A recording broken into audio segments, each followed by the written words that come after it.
সমস্ত ডাক্তারদেরকে চ্যালেঞ্জ করলেন, ও তৎক্ষণাৎ সময়ের মানুষ যারা তোমরা ডাক্তার, তোমরা যদি ডাক্তার, তোমার যদি সাহস থাকে, তোমার যদি শক্তি থাকে, পাওয়ার থাকে, তাহলে একটা মারাকে জীবিত করে দেখা। আমি আল্লাহ এমন এক পাওয়ারশালী পৃথিবীতে মানব পাঠাইয়া দিলাম যে আমার নির্দেশে মৃত্যুকে চিন্তা করতে পারে। আমাদের বাংলাদেশের পতাকা নিয়ে ভারতের আগরতলায় দূতাবাসে আমাদের পতাকাকে তারা ব্যঙ্গ করে ছিঁড়ে ফেলেছে। আমাদের এই বাংলাদেশ লাখো শহীদের রক্তের বিনিময়ে অর্জিত, এই বাংলাদেশ হাজারো মা বোনের ইজ্জতের বিনিময়ে অর্জিত। আজকের এই বাংলাদেশের পতাকা নিয়ে ভারতের নরেন্দ্র মোদীর ছেলেরা তারা বাংলার পতাকাকে ছিঁড়ে বাংলার কোটি কোটি মানুষের, হিন্দু মুসলিম বৌদ্ধ খ্রিস্টান সকলের কলিজা ছিঁড়ে দিয়েছে। আমরা তীব্র নিন্দা এবং প্রতিবাদ জানাই। আমি আপনাদের সামনে সূরাতুল হিজরের 14 নং পারা প্রথম পৃষ্ঠার 9 নং আয়াতে কারিমা তেলাওয়াত করেছি। আল্লাহ তাআলা বলেন, নিশ্চয়ই আমি কোরআন নাজিল করেছি এবং এই কোরআনকে হেফাজত করার দায়িত্ব কার? জোরে আওয়াজ দিয়ে বলেন, আল্লাহ। আল্লাহ তাআলা কোরআন নাজিল করেছেন কেন? মানুষের হেদায়েতের জন্য আল্লাহ তাআলা কোরআন নাজিল করেছেন। তো আল্লাহ তাআলা কোরআন নাজিল করেছেন কার উপরে? কার উপরে? আব্দুল কাদের জিলানীর উপরে। কার উপরে? আওয়াজ দিয়ে বলেন, আপনারা আওয়াজ দিয়ে বলেন, কার উপরে নাজিল করেছেন কোরআন? আমাদের প্রিয় নবী মুহাম্মদ রাসূলুল্লাহ সাল্লাল্লাহু আলাইহি ওয়াসাল্লামের উপরে কোরআন নাজিল করেছেন। কেন কোরআন নাজিল করেছেন? পথ ভোলা মানুষদেরকে পথের দিশা দেওয়ার জন্য আল্লাহ তাআলা যুগে যুগে নবী প্রেরণ করেছেন। কেন প্রেরণ করেছেন? যারা আল্লাহ ভোলা মানুষকে আল্লাহর রাস্তায় উঠানোর জন্য আল্লাহ তাআলা নবী প্রেরণ করেছেন। তো নবী প্রেরণ করার সাথে সাথে আল্লাহ তাআলা নবীদের সাথে কিছু মুআজিজা দিয়েছেন। কি দিয়েছেন? মুআজিজা। মুআজিজা শব্দের অর্থ হচ্ছে যেটা আপনার আমার দ্বারা সম্ভব নয়, যে জিনিসে মানুষ অপারগ, এটাকে বলা হয় মুআজিজা। আমাদের নবীজির একটা মুআজিজা হচ্ছে, নবীজি এই পৃথিবীতে বসে, এই পৃথিবীর জমিনে বসে তিনি আঙ্গুলের ইশারায় চাঁদকে দ্বিখণ্ডিত করেছেন। এবং আল্লাহ তাআলা 27 পারার মধ্যে একটা কোরআনের সূরা নাজিল করেছেন, যে সূরার নাম হচ্ছে সূরাতুল কমার। বলেন সুবহানাল্লাহ। আল্লাহ তাআলা এই কোরআনের আয়াতের মধ্যে বলেন যে আল্লাহ তাআলা তার বান্দা কি করেছেন? চাঁদকে আঙ্গুলের ইশারায় দ্বিখণ্ডিত করেছেন। আপনার আমার দ্বারা সম্ভব? কার দ্বারা সম্ভব হয়েছে? আমাদের নবীজির মাধ্যমে। আমাদের নবীজির মাধ্যমে সম্ভব হয়েছে। এটা হচ্ছে নবীজির মুআজিজা, যেটা সাধারণ মানুষের দ্বারা সম্ভব নয়, এটাকে বলা হয় মুআজিজা। তো আল্লাহ তাআলা প্রত্যেক যুগে যুগে নবী পাঠায় দিয়ে আল্লাহ তাআলা কিছু মুআজিজা দিয়েছেন তাদের সাথে, যাতে মানুষ এই মুআজিজাগুলো দিয়ে, এই মুআজিজাগুলো দেখে মানুষ দ্বীনের পথে আসতে পারে, তাদের দ্বীন বোঝা সহজ হয়ে যায়। তো আল্লাহ তাআলা নবীদেরকে মুআজিজা দিয়েছেন, সমসাময়িক মুআজিজা দিয়েছেন। কথা বোঝা যায়? সমসাময়িক মুআজিজা, কথা কিন্তু বুঝতে হবে। সমসাময়িক মুআজিজা আল্লাহ তাআলা নবীদেরকে দিয়েছেন। যেমন উদাহরণত আল্লাহ তাআলা যখন যে যুগে যে বিদ্যার চর্চা ছিল, যখন যে যুগে যে বিদ্যার চর্চা ছিল, আল্লাহ তাআলা সেই যুগে সেই মুআজিজা দিয়ে আল্লাহ তাআলা নবীকে প্রেরণ করেছেন। উদাহরণ দিয়ে বলি, যেমন মুসা নবিয়ুনা আলাইহিস সালাতু ওয়াস সালামের যুগে জাদুবিদ্যার চর্চা ছিল। কিসের চর্চা ছিল? জাদুবিদ্যার চর্চা ছিল। তো আল্লাহ তাআলা মুসা আলাইহিস সালাতু ওয়াস সালামকে এমন একটা মুআজিজা দিয়েছেন, যেখানে আল্লাহ তাআলা একটা লাঠি দিয়েছেন, যে লাঠিটা মাটিতে ফালায় দিলে সেটা কি হয়? সাপ হয়ে যায়। সেদিনের সেই ঘটনা, হাজার হাজার শত শত জাদুকররা সেখানে উপস্থিত হয়েছিল। আল্লাহ রাব্বুল আলামিনের নির্দেশে মুসা নবিয়ুনা আলাইহিস সালাতু ওয়াস সালাম তার লাঠিটা মাটিতে যখন ফালায় দিয়েছেন, আর ওই সমস্ত জাদুকররা তাদের সাপগুলো, তাদের জাদুর সাপ সর্পগুলো যখন মাটিতে ফালায় দিয়েছিলেন, আল্লাহ রাব্বুল আলামিনের নির্দেশে তার ওই সর্প মুসা নবিয়ুনা আলাইহিস সালাতু ওয়াস সালামের লাঠি, তার ওই সাপ, শত শত জাদুকরদের সাপকে তৎক্ষণাৎ ভাবে গিলে ফেলেছিল। বলেন সুবহানাল্লাহ। তাহলে সে সময় এমন এক মুআজিজা দিয়েছেন, বেশ তৎকালীন সময়ের সকল জাদুকরদের, তৎকালীন সময়ের সকল যে বিষয় নিয়ে তারা বিদ্যার চর্চা করত, সবকে তারা কি করে দিতে পারে? নিমেষেই ধূলিসাৎ করে দিতে পারে। হযরত ঈসা আলাইহিস সালাতু ওয়াস সালামের যুগে কিসের চর্চা ছিল? ডাক্তারির চর্চা ছিল। আল্লাহ তাআলা পৃথিবীতে এমন একজন ডাক্তার পাঠিয়ে দিয়েছেন, এমন একজন ডাক্তার পাঠিয়ে দিয়েছিলেন যেই ডাক্তার মৃত মানুষকেও জিন্দা করতে পারে। খুব আনকমন কথা মনে হয় না? আপনি আমি মনে হয় অনেক মানুষকে জিন্দা করছি, অনেক মরাকে জিন্দা করছি নাকি? তাহলে আল্লাহ তাআলা এমন একজন ব্যক্তিকে এই পৃথিবীতে পাঠিয়ে দিয়েছিলেন যিনি মৃতকে কি করতে পারতেন? জিন্দা করতে পারতেন, জীবিত করতে পারতেন। তার নাম কি জানেন আপনারা? জানেন? অনেকে মনে মনে চিন্তা করতেছে মানে আব্দুল কাদের জিলানী রহমাতুল্লাহ, খাজা মাইনুদ্দিন চিশতি রহমাতুল্লাহ। আমাদের সমাজে আছে না এমন অনেক মানুষ যারা ওলিয়া কেরামদের এত ভক্ত যে আল্লাহ পর্যন্ত নিয়ে যায়। ওলিয়া কেরামদের আমরা বিশ্বাস করি, যারা ওলিয়া কেরাম, এই পৃথিবীতে আমরা ইসলাম ধর্ম পেয়েছি ওলিয়া কেরামদের মাধ্যমে। ওলিয়ার মাধ্যমে আমরা শাহজালাল, শাহ ফরান রহমাতুল্লাহ আলাইহির মাধ্যমে এই দেশে দিন প্রচার হয়েছে, উপমহাদেশে দিন প্রচার হয়েছে। আমরা তাদেরকে শ্রদ্ধা করি, তাদেরকে তাআত করি, অনুসরণ করি, কিন্তু এত শ্রদ্ধা ভক্তি করা যাবে না যেটা শিরক হয়, যেটা নবীর থেকে উপরে নিয়ে যায়। এত শ্রদ্ধা করা যাবে না। সমাজে এক শ্রেণীর মানুষ আছে না? আছে না? যারা কি করে তাদের পীরদেরকে এত বেশি ভালোবাসে যে নবী আল্লাহ পর্যন্ত নিয়ে যায়, শিরক করে। আবার গানও গায়, খাজা জুরাও মনের জালারে হে জুরাও মনের জালারে হে তোমারে বানাই বহু গলার মায়া হানা। আছে না? হয় না? আমি বকুল ফুলের, শুনবেন? এগুলো তো শুনতে আপনাদের খুব ভালো লাগে, ওয়াজ শুনতে মন চায়। আমি বকুল ফুলের মালা গাথিয়া সাজাইয়া রাখছি দয়াল রে দিব পরাইয়া। আমার ফুলের মালা বাসি হইল, আমার ফুলের মালা বাসি হইল, পরাই বোকার গলাই তোমারে পালাই বহু গলার মায়া। ঠিক না? ঠিক আছে না? এরকম বেজার হইলেন মনে হয় আপনারা, না বেজার হইলেন? মুসলমান বন্ধুগণ আমার, আল্লাহ তাআলা পৃথিবীতে এমন একজন ডাক্তার পাঠিয়ে দিয়েছিলেন যেই ডাক্তার পৃথিবীতে আল্লাহ পাকের নির্দেশে মৃত্যুকে জিন্দা করতে পারতেন। সেই ডাক্তারের নাম আব্দুল কাদের জিলানী নয়, সেই ডাক্তারের নাম খাজা মাইনুদ্দিন চিশতি নয়, সেই ডাক্তারের নাম হচ্ছে ঈসা আলাইহিস সালাতু ওয়াস সালাম।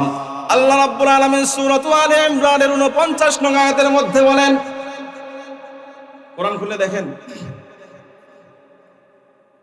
সূরা আলে ইমরানের 49 নং আয়াতের মধ্যে বলেন, রাসূলান ইলা বনি ইসরাঈল।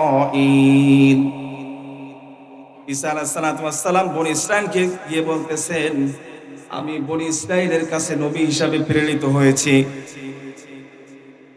আন্নী কদ জিতুকুম বিআয়াতিন মির রাব্বিকুম, নিশ্চয় আমি তোমাদের রবের পক্ষ থেকে কিছু নিদর্শন নিয়ে এসেছি। সেই নিদর্শনগুলো হচ্ছে এই, আন্নী আখলুকু লাকুম মিনাত তায়র কাহাইয়াতিত তায়রি ফাআনফুখু ফীহি ফায়াকুনু তায়রান বিইذনিল্লাহ। আল্লাহ রাব্বুল আলামিন কোরআনে কারীমের মধ্যে এই মুজিজার কথা জানায়া দিলেন। ঈসা নবী আলাইহিস সালাতু ওয়াস সালাম বনি ইসরাঈলের কাছে গিয়ে বলতেছেন, আমার তোমাদের রবের পক্ষ থেকে যে নিদর্শনগুলো নিয়ে এসেছি, এই নিদর্শনগুলো হলো আমি আল্লাহ পাকের নির্দেশে, আন্নী আখলুকুকুম মিনাত তায়র, তোমরা যদি চাও আমি একটা পাখি আর্ট করতে পারি, একটা পাখি আর্ট করতে পারি মাটি দ্বারা, কাদা দিয়ে।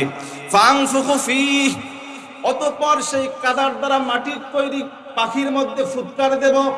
ফাআনফুখু ফীহি, সেই মাটির দ্বারা তৈরি সেই পাখির মধ্যে ফুৎকার দেব। ফায়াকুনু তায়রান বিইذনিল্লাহ, সেই ফুৎকার দেওয়া পাখিটা মাটি দিয়ে যেটা বানিয়েছিলাম সেটা তৎক্ষণাৎ ভাবে আল্লাহর নির্দেশে বাস্তবেই পাখি হয়ে যাবে।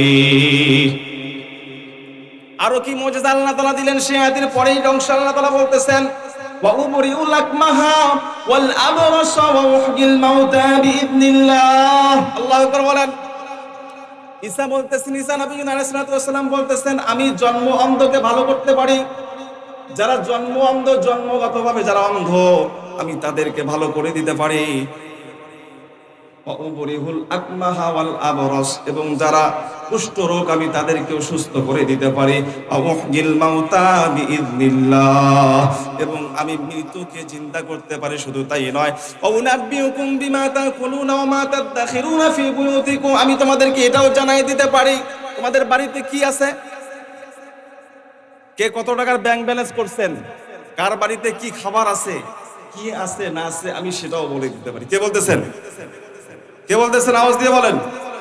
ঈসা আলাইহিস সালাম বলতেছেন আমি এটা হচ্ছে সমসাময়িক মুজিজা আল্লাহ তাআলা ঈসা আলাইহিস সালামকে দিয়েছেন। যেহেতু সে সময় মানুষ ডাক্তারির চর্চা করত, আল্লাহ তাআলা ঈসা নবী আলাইহিস সালামকে পৃথিবীতে পাঠাইয়া দিয়ে সমস্ত ডাক্তারদেরকে চ্যালেঞ্জ করলেন, ও তৎক্ষণাৎ সময়ের মানুষ, যারা তোমরা ডাক্তার, তোমরা যদি ডাক্তার, তোমার যদি সাহস থাকে, তোমার যদি শক্তি থাকে, পাওয়ার থাকে, তাহলে একটা মারাকে জীবিত করে দেখা।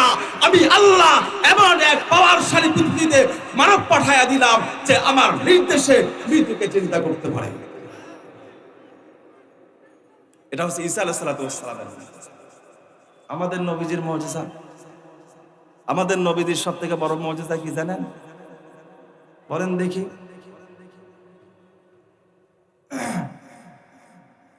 আস্তে কোন কে জোরে করতে ভয় লাগে না? জোরে কর। কোরআনের নামটা নিতে ভয় করেন কেন? এত ভয় কিসের? মুসলমানের মনে এত ভয় কিসের? বুঝি না তো, মুসলমানের মনে এত ভয় কিসের? আজকে ভয়ের কারণে, আজকে আমাদের এই ভয়ের কারণে, আজকে বাংলার জমিনে যেখানে শতকরা 92 জনের মতো মুসলমান এই বাংলার দেশে বাস করে, সেই বাংলার জমিনে ইসকন নামক জঙ্গি সংগঠন তৈরি হয় কেমনে আমার মাথায় ঢুকে না। সম্মানিত উপস্থিতি, আমরা সম্প্রতি লক্ষ্য করেছি এই বাংলার জমিনে, সেই বাংলার জমিনে শাহজালালের পবিত্র কদমে যে বাংলার জমিন ধন্য হয়েছে, শাহ কোরআনের পবিত্র কদমে যে বাংলার জমিন ধন্য হয়েছে, সেই বাংলার জমিনে আমরা আজকে লক্ষ্য করতেছি যে এই বাংলার জমিনে ইসকন নামক কিছু সংখ্যালঘু আমাদের মুসলমানদের উপরে চড়াও হয়েছে। তারা এই বাংলাদেশ থেকে ইসলাম এবং মুসলমানদেরকে সরাই দেওয়ার চক্রান্ত করতেছে। কথা বলেন ঠিক কিনা? আমি বলতে চাই, এটা বাংলার জমিন, এটা বাংলাদেশ। এই বাংলাদেশে মুসলমান এবং ইসলাম কোরআনের বিরুদ্ধে ষড়যন্ত্র করে কেউ টেকতে পারে নাই। দেখেছেন না কিছুদিন আগে? কিসের ভয় দেখান? আমরা মুসলমান, আমরা আল্লাহ ছাড়া কাউকে ভয় করি না।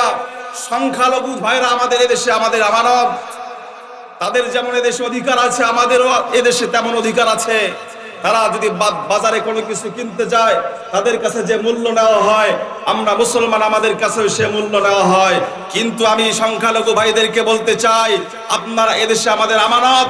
আমরা দেখেছিলাম আপনার 5ই আগস্টের পরে মাদ্রাসার ছাত্ররা, মাদ্রাসার উস্তাদরা, মসজিদের ইমাম সাহেবরা আপনাদের মন্দির পাহারা দিয়েছে, আর আপনারা নিজেরাই নিজের মন্দির ভেঙে ইসলাম এবং মুসলমানদের উপরে ষড়যন্ত্র করেছেন। আমি সংখ্যালঘু ভাইদেরকে বলতে চাই, আপনারা এদেশে আমাদের কাছে আমানত, আপনাদের ইজ্জত মাল, আপনাদের জান আমাদের কাছে আমানত। কিন্তু সাবধান করে দিতে চাই, কসাই মোদির কথায় যদি আপনারা নাড়া দেন, বাংলার মুসলমান কিন্তু চুপ থাকবে না।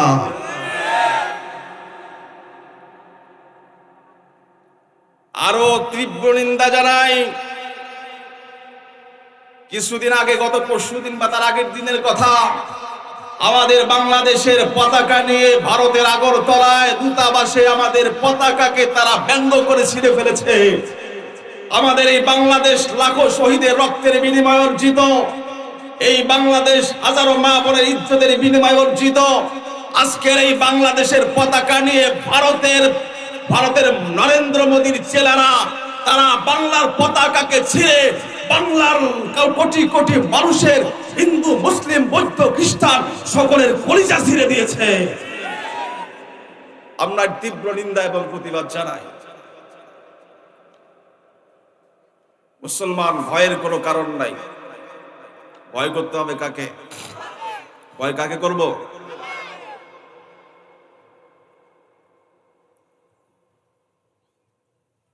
সম্মানিত উপস্থিতি, বলতেছিলাম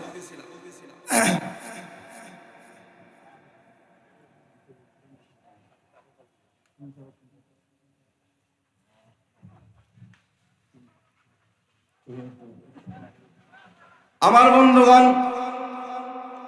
আল্লাহ রাব্বুল আলামিন ঈসা নবী আলাইহিস সালাতু ওয়াস সালামকে সমকালীন সমসাময়িক সময়ের মুজিজা, এমন মুজিজা দিয়ে আল্লাহ তাআলা পৃথিবীতে পাঠিয়ে দিয়েছেন।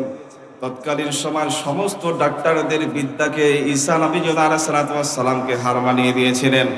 আমাদেরকে আমাদের নবীর উপরে আল্লাহ তাআলা এমন এক মুজিজা দিয়েছেন, যে মুজিজার নাম হচ্ছে কি? মহাগ্রন্থ আল কোরআন।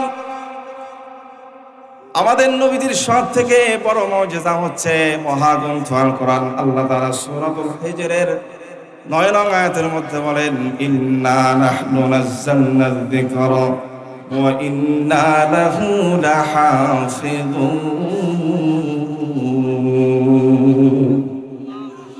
আল্লাহ তাআলা বলতেছেন, নিশ্চয়ই কোরআন নাযিল করেছি আমি, কিয়ামত পর্যন্ত এই কোরআনের সংরক্ষণাবেক্ষণ করার দায়িত্ব আমি রব্বুল আলামিনের।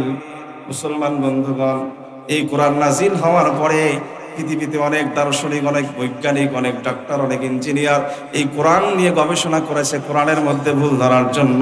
পুরা কোরআন তো দূরের কথা, পুরা সূরা তো দূরের কথা, একটা আয়াত তো দূরের কথা, একটা শব্দ তো দূরের কথা, একটা হরফ তো দূরের কথা, একটা নক্তা তো দূরের কথা, একটা জের এবং জবরের মধ্যে পরিবর্তন করতে পারে নাই। পারছে? এটা সব থেকে আল্লাহ তাআলা আমাদের নবীর উপরে সব থেকে বড় মুজিজা দিয়েছেন। আল্লাহ রাব্বুল আলামিন কোরআন নাজিল করেছেন। কোরআন নাজিল করার পরে আল্লাহ তাআলা কাফেরদের উপরে 3 ধরনের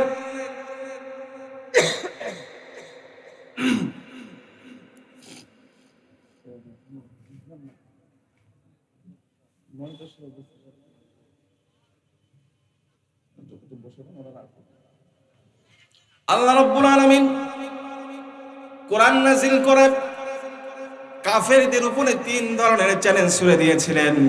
1 নম্বর চ্যালেঞ্জ তো হলো আল্লাহ রাব্বুল আলামিন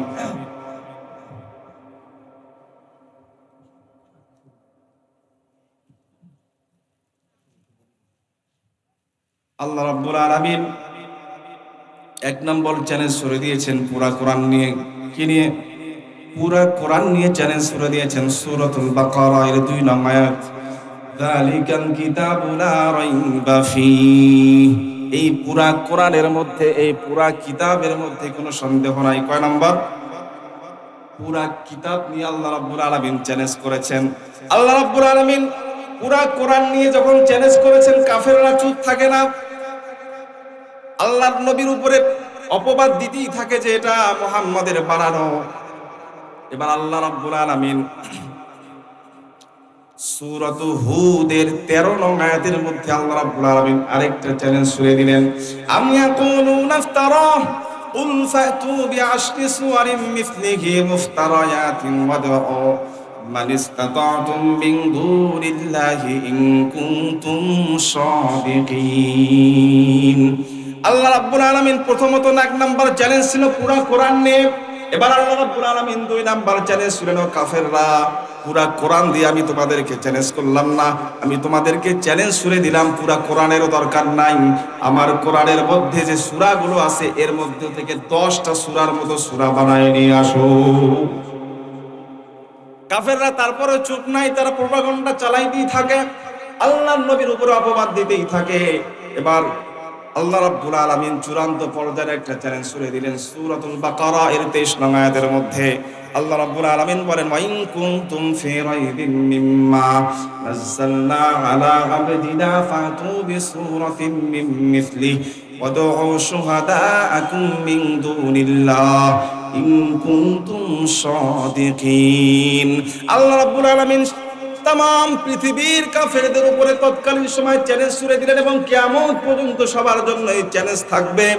আল্লাহ রাব্বুল আলামিন প্রথমত বললেন যে পুরা কোরআন, তারপর 10টা সূরা। আল্লাহ পাক বলেন পুরা কোরআনের দরকার নাই, পুরা 10টা সূরার দরকার নাই, আমার কোরআনের মধ্যে যে ছোট একটা সূরা আছে সূরা কাউসার, এই সূরা কাউসারের মতো একটা সূরা পারলে বানায় নিয়ে আসো। পারছে? আল্লাহ পাক যখন এই চ্যালেঞ্জ ছুড়ে দিয়েছেন, এবার কাফের মুশরিকরা চ্যালেঞ্জ তো করছে, এখন তো বসা লাগে। এখন এতটুকুন চ্যালেঞ্জও যদি না নেই তাহলে তার মান সম্মান থাকে না। এখন সবাই একটা বৈঠক বসছে,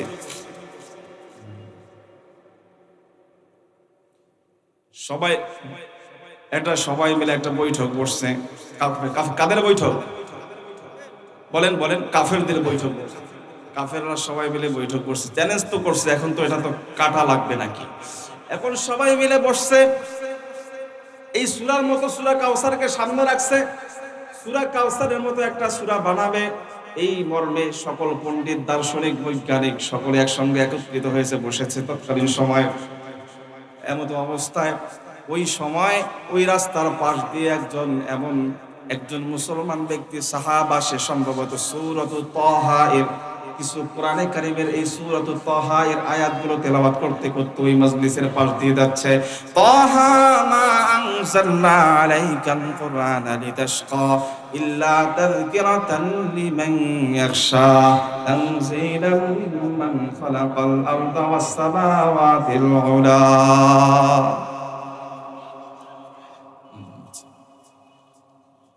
সম্মানিত উপস্থিতি, আমাদের আজকের প্রধান মেহমান আমার সিনিয়র বড় ভাই হযরত হাফেজ মাওলানা মাহদী বিন আব্দুল আজিজ, জেলা জিম্মাদার ইকরা নুরানী তালিমুল কুরআন বোর্ড বাংলাদেশ। তিনি আপনাদের সামনে অত্যন্ত গুরুত্বপূর্ণ আলোচনা করবেন এবং এই আলোচনার পাশাপাশি আমাদের প্রদর্শনী অনুষ্ঠান চলবে ইনশাআল্লাহ। আপনারা সবাই আগ্রহী শুনতে? কারা কারা শুনবেন ইনশাআল্লাহ? নারায়ে তাকবীর, নারায়ে তাকবীর। আজকের মাহফিল আলহামদুলিল্লাহ হাত্তামান। তিনি আপনাদের সামনে অত্যন্ত গুরুত্বপূর্ণ আলোচনা করবেন। আমি আগেই বলছিলাম, আমি এখন আপনাদের এলাকার সন্তান, এলাকারই লোক। দেখা হবে প্রত্যেক জুমা ইনশাআল্লাহ।